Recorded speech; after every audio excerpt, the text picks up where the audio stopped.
Y'all, me and Megan, we going through a season right now. Hello, my beautiful people. Welcome back to Mental Moments. I am Lisa Coleman. I have my degree in psychology, and I've been in the mental health field for about 25 years. So yes, this is a video of evaluating and analyzing episode 59 of Know For Sure called Let's Be Honest. So let's just dig right in. I think that I feel, maybe, I'm not taking away your experience, that's your experience. I'm saying that's obviously, or not obviously, that's not my intent. I think that I struggle sometimes with feeling like I considered you in that way. Did you consider me in that way? I think that's my thing. In my head, like I'm just saying, did you consider it? Did you think about it? And probably not. And I'm saying for me, I think that's just my mind. Right. But it's also not my expectation. But I'm thinking like, did you think about that? Because I know for you, like your love language is words of affirmation, right? Or I also think acts of service can be part of your love language as well. So like when you're down, I'm like, okay, I know she likes this, I know she will do that, or it's like you don't have to ask that of me. So then for me, I'm like, I wonder if I'm ever considered in the same way, and not out of fear, out of just I love you, and just as much as you pay attention to me, I pay attention to you. It's almost like that. Like I don't want anyone, like I am regardless of all of my flaws and fuck ups, I'm a giving person. Right. Not just of things, but of my time and of myself. Right. I know that I do those things because I love people, but I also do it because it makes me feel good and because it's who I am. Right. I know that at my best, it's impactful. At my best. And I also know at my worst, it's impactful. I feel like just as much as you love me is as much as you're gonna hate me. It's very hard to have this with me. I am working to find this. I don't know what this is because I've never experienced it within myself. I'm here or I'm here. I don't know what it's like to be. I've experienced it before, but it's very rare to feel this. But I feel like also that is the experience with me. It's either really, really great or it's not so great, and then it's very rarely here. I know that when I give, it feels good. When I show up, it feels good. Oh wow, you consider me.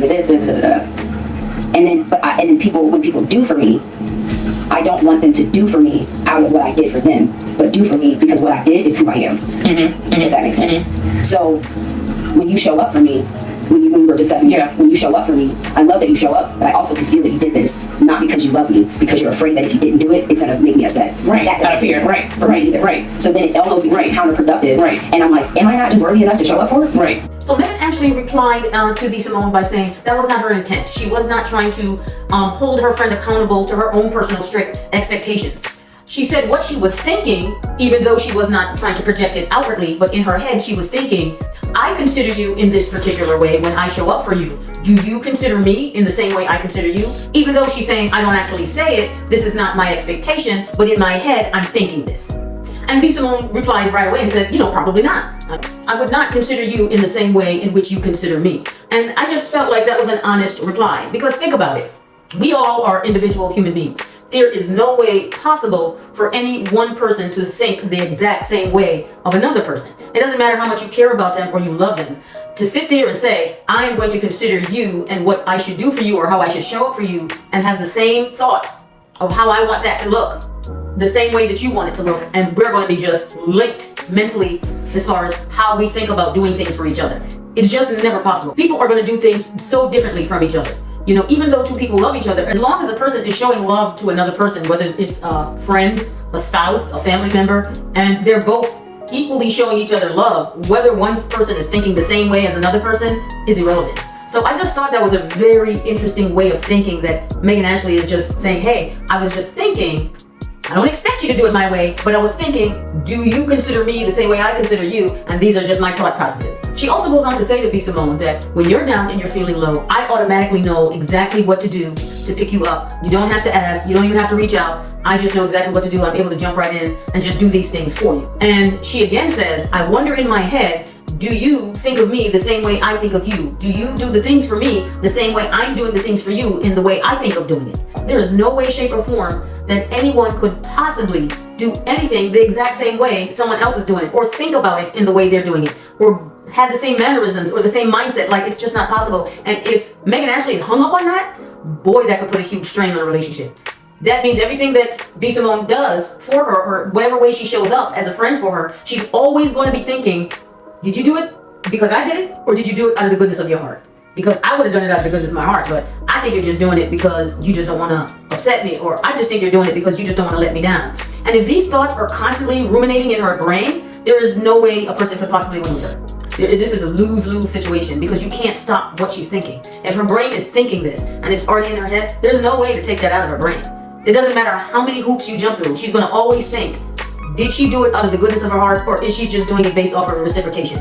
And Megan Ashley also says, I wonder if you pay attention to me the same way I pay attention to you, by reading the signs and signals of whether you're down, being able to cheer you up. And she is saying to her, listen, I pay attention to you and all your needs and everything that you require. I just want you to do the same for me. I want you to be able to pay attention to me the same way I pay attention to you. Not everybody does things the same way. Now, of course, in a friendship, you want a mutual understanding. You want reciprocation. You want to make sure that there's a give and take and that both of you are showing up for each other. Again, now, we have to remember that B. Simone is an entrepreneur. She has been grinding and hustling for well over 10 years. I can't even imagine her having the time to dedicate so much attention to one person. And she networks with tons of people, like all her other friends that was in her life throughout her journey. I mean, people that I started following because of B. Simone, like Pretty V and Desi and Zoe and tons of other comedians that she's networked with and developed friendships with. I'm almost sure that it's almost impossible to give that much time and attention to each one. It would really, she would be stretching herself very thinly if she had to do that for all her friends. So that would be challenging, especially for a super busy person that calendar is booked and busy and she's either on tour or she's on Wilding Out or she's building some other brand or she's still connecting with other people in her genre. Just dedicating so much time and attention to one person, I can imagine that must be super difficult. Megan Ashley goes on to speak about her personality. She says that she can be really, really great and it'll be all the way up here. And that's super impactful. And then there's a moment where she's all the way down here, and even those moments are super impactful. But she doesn't have a middle ground. There's no middle ground with her. Either she's all the way up here, where she's super great and super kind and super happy, or she's all the way down here, where she's not. And that really, again, I'm not trying to diagnose anyone, but those manic highs and manic lows, it sounds familiar in my line of work, and it sounds like a bipolar person with major attachment issues. So again, I'm not a licensed psychiatrist, but I've been in this industry for quite some time. I've had my own personal experiences with people with mental health. And those manic highs and really low lows where there's no middle ground and super attached to a person, it sounds like a mental health illness. I'm just, being honest with you guys. But let's continue on. Now, Megan Ashley goes on to say that when I give, it makes her feel really good. And she said when a person gives back to her or shows up for her, she does not want them to do it for her because she had did it for them. Meaning she doesn't want it just purely because of reciprocation. She stated that she wants them to do for her or give to her because of who she is as a person. And she says to B. Simone that you're not doing it because you love me. You're doing it because you don't want to upset me. And again, it's a lot of thinking. This young lady is overthinking. Her brain is going a mile a minute. There are tons of thoughts that a lot of the thoughts are very unnecessary. Again, reciprocation is a good thing, guys. I'm going to let you know. Reciprocation is a good thing. If someone gives to you and you say, wow, this gift came out of nowhere, thank you, or they just show up for you, reciprocate. Reciprocate. What Megan Ashley is saying here is that just doing something for her because she did it for you, she doesn't want it. She wants you to do it because you deeply love her and because she's such an amazing, good person. That's the reason why you should do it for her. All of that sounds great and all of that is beautiful, and it's nothing wrong with just looking at the beauty in the person and just saying, hey, I just want to show up for that person. I just want to be there because they're so amazing and they're so beautiful and they're wonderful and they got a kind heart. But not everybody is like that. And it's not that the people that's not like that are villains. And the fact that you did something for them and they say, hey, you know what? I got to make sure to return that favor. Or I got to make sure to do something nice for that person because they're always doing nice things for me. That's good too. But doing things for people just out of the kindness of your heart just because you love them, that's amazing. But doing it purely because of reciprocation is amazing as well. So it's just unfortunate that Megan Ashley's mind is going a mile a minute. Her thoughts are consuming her so much that when she's having a friend show up for her or give to her or try to show her some kindness, even if it's out of fear, and opposed to just being happy in the moment and just accepting it and just saying, wow, this is great, thank you, I appreciate you for showing up for me, opposed to just picking it apart and wondering, well, why did you do this? Did you do it because you love me? Or did you do it because you were just trying to match what I did? This is just a reciprocation thing. That's unfortunate that Megan Ashley's mind has gone to that point. What's sadder is that B. Simone in this podcast is actually trying to pivot and alter herself and fix herself in order to be a better friend to her friend. And this she doesn't need to. She doesn't need to change a thing about herself. Now, again, B. Simone mentioned that a lot of these things that she's been doing for her friend is out of fear. And then Megan Ashley follows up by saying that it's counterproductive. It's not. It's not counterproductive at all. And she says that it makes her feel that she's not worthy of someone just showing up for her out of love. It is love. It is love that someone is tentative of being in your company. Someone is fearful of triggering you and getting you upset. That they go out of their way to do things to try to appease you and make you happy. That is not counterproductive. That is an actual form of love. That is love right there. Even in their fearful state, they're going to show up for you and be present. And they know that you could probably be triggered. You might be here, but you might be down here. And they're not sure where you're at because there's never a middle ground for you, which is what she said. She said, I'm either here or I'm down here. And you're talking about a person who can't read minds, not going to know where you're at in the moment. That's a fearful way to try to be in a friendship with someone. Not knowing whether they're going to be okay or whether they're going to be down low. That's a very fearful state of mind to be in. And that's just the reality of it. It is definitely fearful, especially when you believe that you're the person that's doing the things wrong. When you think you're at fault and you're wrong, you're trying to fix yourself through religion and spirituality and prayer and devotion and trying to just fix who you are so that way you can be a better friend. That is a very fearful state of mind to be in. So, wow, what a heavy, heavy conversation.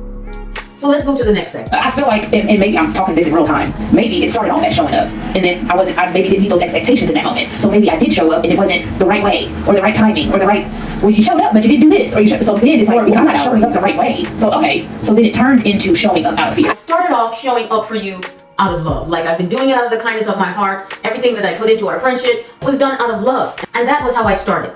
But somehow I was not meeting your expectations. B. Simone stated that either it was not the right timing or it wasn't done in the right way. So then she says her showing up pretty much turned into fear. And that can happen. And again, if you're dealing with a person with mental health issues or have a mental health illness, no matter what you do, something is going to be highlighted, something is going to be picked apart. It is going to be some sort of drama, some sort of issue. And that is the nature of the actual diagnosis. It is really difficult to manage any type of relationship, being a friendship, a marriage, dating with someone with mental health issues or have a mental health illness, especially if it's not treated or they're not in therapy or having some sort of counseling. It is a challenge, especially if they're not trying to adjust the way they think and their behaviors. Again, trying to be a friend to someone that is telling you that, hey, you showed up, but this is wrong, that is wrong, you did this wrong, this is not right, I don't like the way you did it. Did you really do it because you love me, or did you just do it because I did something for you a month ago? If that's going to be the nature of what happens every time you show up for a friend or a family member, absolutely that could put you in a fearful state. Absolutely, that could make you nervous, make you feel like you're walking on eggshells. It could be challenging. It's not to say that you want to just give up on your friend, but you have to create certain boundaries. Especially when you're dealing with a person with mental health issues or they have an illness. You have to create certain boundaries. Again, if you're not a therapist, a psychologist, a counselor, a clinician, something along the lines that deal with these type of issues, which is mental health issues or mental health illnesses, you're going to struggle as a friend. And if they're using you as a means to cope with life and you're going to be their punching bag or you're their sounding board, that could be extremely draining.